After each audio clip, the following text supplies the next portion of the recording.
Welcome to Unleash Billions, the channel dedicated to exploring the lives and business strategies of the most successful entrepreneurs and business leaders in the world. So join us as we uncover the secrets of the billionaires and learn how you can unleash your own success. Here are 5 of the biggest mega projects in the world. Let's get started. Number 5. Pont Jacques Chaban-Delmas. A distinctive and impressive vertical lift bridge opened in Bordeaux, France in 2013. It was constructed with the goal of increasing the flow of traffic over the Garonne River. Construction of the Pont Jacques Chaban-Delmas bridge started in 2009 and features 4 pylons with a 117-meter lifting span. The bridge is 575 meters long, making it the longest vertical lift bridge in Europe. The pylons hold counterweights to raise the span to the necessary height for river traffic. They have lights that change color depending on the water level, displaying blue during high tide and green during low tide. Officials had to maintain river traffic flow while connecting the Bakalan and Bastide areas, which are being revitalized during the construction of the bridge. The design of the bridge had to be near the water and blend in with the surrounding quays. The bridge span can be raised in just 12 minutes. It is named after former French Prime Minister and Mayor of Bordeaux and will accommodate 43,000 vehicles daily. This building project costs 160 million euros, which is about $195 million. Number 4. Dubai Frame. The world's largest picture frame is located 150 meters above Zabeel Park in Dubai. The glass, aluminum, and steel structure of the largest picture frame in the world serves as a symbol of the connection between Dubai's past and future, highlighting its progress. Dubai's $62 million frame, which is the largest picture frame in the world, is unique in many ways, despite there being smaller structures such as the smaller Morecambe Promenade in the UK. The frame in Dubai serves as a symbol of luxury and includes a museum, observation deck, and an exhibition predicting the future of the United Arab Emirates 50 years from now. The observation deck of the frame provides a view of both the old and modern parts of Dubai. One side offers a view of the older parts of the city, and the other offers a glimpse of skyscrapers and futuristic developments such as the Burj Khalifa. The frame is a popular attraction in Dubai, and in 2019 alone, over 17 million people visited. Construction on the frame began in 2013, and the central glass observation deck was first assembled on the ground before being raised and placed between the towers. The laminate glass panels on the exterior of the frame feature a golden ring design that resembles the logo of the World Expo 2022, as Dubai is hosting the event. The inside of the frame houses a museum showcasing the history of the UAE, followed by a virtual reality exhibit called The Future of Dubai, where visitors can see a futuristic city powered by wind and equipped with flying cars, drone deliveries, and other advanced technologies. In 2009, ThyssenKrupp held a contest to come up with a design for a retro elevator for Dubai. This is where the idea for the Dubai frame came from. The goal was to make a unique elevator tower that tourists could ride up and look down on the city from above. Fernando Donis's design for the Dubai frame was the best of the more than 4,600 architects who entered the competition. Donis is built on the golden ratio, which is 1:1.618. This ratio is a standard for building support and beauty in architecture and art. The Great Pyramid of Giza and the Parthenon are 2 buildings that show this. The frame is a golden rectangle that shows how good design can be. Other interesting entries to ThyssenKrupp's competition included Lu Su Wei's Magic Mirror, a twisted circular structure that would frame the Burj Khalifa in a perfect circle from the right angle, and Hanbo Lu's The Flying Colors of Dubai, an elevator surrounded by colorful flakes. He claims that Dubai never paid him the full sum for bringing his proposal to fruition, even though he won the competition and received the prize money.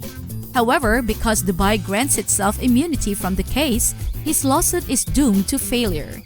Donis believes that the frame is the largest stolen building of all time and that his intellectual property rights have been violated. Number 3. Katara Towers in Lusail City. Lusail City is a planned city in Qatar.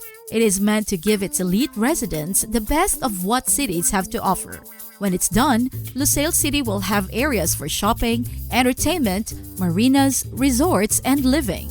At first, the city will have space for 250,000 people, but that number could grow to 450,000 as the city grows. Lusail will be mostly done by 2021, but some parts are still being built. Since Qatar will be hosting the World Cup in 2022, they are putting in a lot of work to show off their big projects and new technologies. But it is also known that a lot of human rights are broken and a lot of workers are taken advantage of in order to make these mega projects happen. Sadly, many soccer fans and teams around the world still don't pay attention to this. One of these mega projects is the Lusail Iconic Stadium, which is being built right now and should be done by the end of 2021. The iconic stadium will only be used for 10 soccer games before it is changed into a much smaller stadium. The Katara Towers, on the other hand, are one of the strangest projects in Lusail. There will be a hotel, high-end apartments, and more in these towers. The way these towers are built is strange, but there is a reason for that. First of all, the curved shape of the Katara Tower looks like a crescent moon, which is a sign of hospitality in Qatar. The shape also looks like the two swords that are on Qatar's national seal. Once they are done, the towers will be a symbol of welcome and national pride. The project was first talked about in 2014, and it should be done by 2022 when the World Cup starts. About 2.2 billion Qatari riyals or $604 million is needed to build these unique towers. Number 2. Beijing Daxing International Airport. Beijing Daxing is the second international airport in the capital. It is on the border of Beijing and Langfang in the province of Hebei. This airport is called the Starfish because of its strange six-spoked shape. It has the world's largest single-building airport terminal, which is about the size of 97 soccer fields. The brand-new international airport would have a maximum capacity of 200 million people annually. It could become the busiest airport in the world if it reaches this capacity. Facial recognition is used for check-in to help with this volume. Since the airport wants to implement robot-enabled customer care to assist travelers as they go through the terminal, visitors may not need to wait in line or talk with receptionists to board their flights. Beijing Capital International Airport, Beijing's first airport, was operating at maximum capacity in 2012. Although the initial design was stretched to its absolute limit, demand kept rising. Construction on Beijing Daxing International Airport started in December 2014. The original plan called for 9 runways and 600,000 additional employment for Beijing residents. The construction process took 5 years to complete. 11 communities were relocated during the time to make more space. The airport's design serves a purpose in addition to looking incredibly distinctive and intriguing. The airport was created by architect Zaha Hadid with convenience and beauty in mind. Passengers and their families frequently gather in the courtyard of the main area.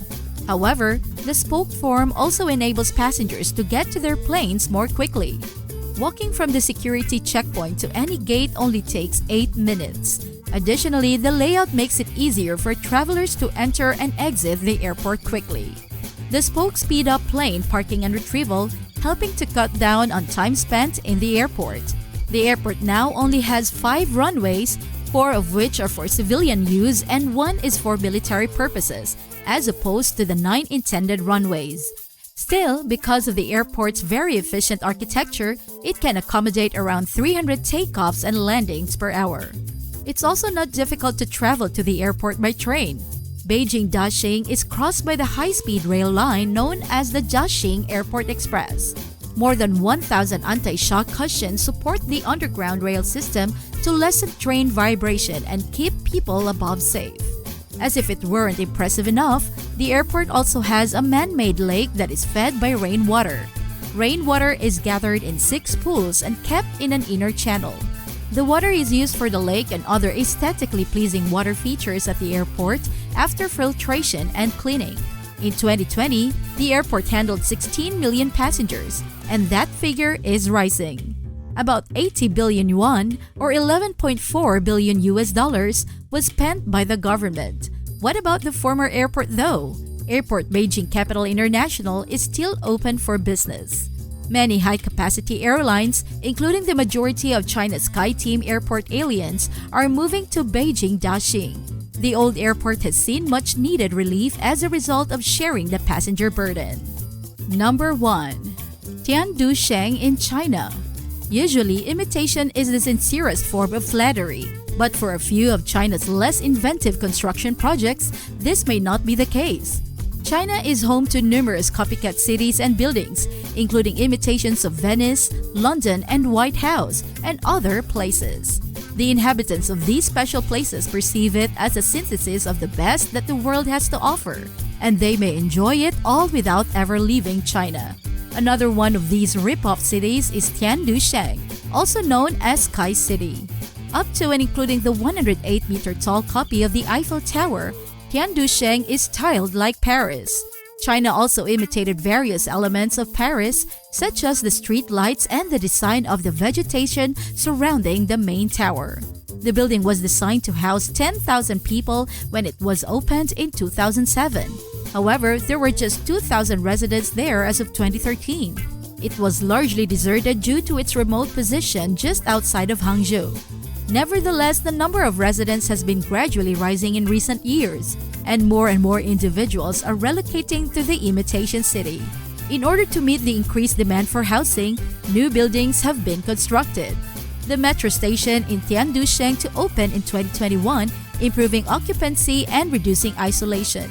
China shifts focus to unique Chinese architecture and bans imitation foreign constructions. Which of these massive projects did you think was the weirdest? Tell us in the comment section below. Thanks for tuning in to another episode of Unleash Billions. And if you haven't already, remember to subscribe and hit the notification bell to stay updated on our latest content. Remember, success is within your reach, so unleash your inner billionaire. Until next time, we'll see you in the next video.